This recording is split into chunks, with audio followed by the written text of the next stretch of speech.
21 yıl önce bu yolu ihale vermişlerdir. Bu yolun 200 sene oldu. %80'i tamamladı.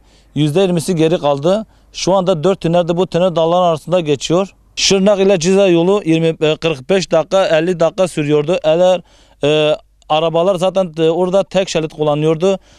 Arabalar kuyruk olduğu zaman çok zorluklar çekiyorduk.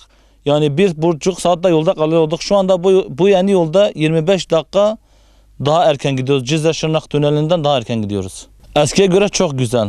Yani eski yol kullanılmıyordu. Çukurlar falan ondan sonra çok dönemeçte falan oluyordu. Kazalar çok oluyordu. Burada Allah'a şükür hiçbir kaza olmuyor. Bu yolun %20'si şu anda kullanılmıyor. Çalışmalar devam ediyor. Bu çalışmaların erken bitirmesini istiyoruz. Burada emeği geçen Sayın Valimiz Mehmet Aktaş'a teşekkür ediyoruz.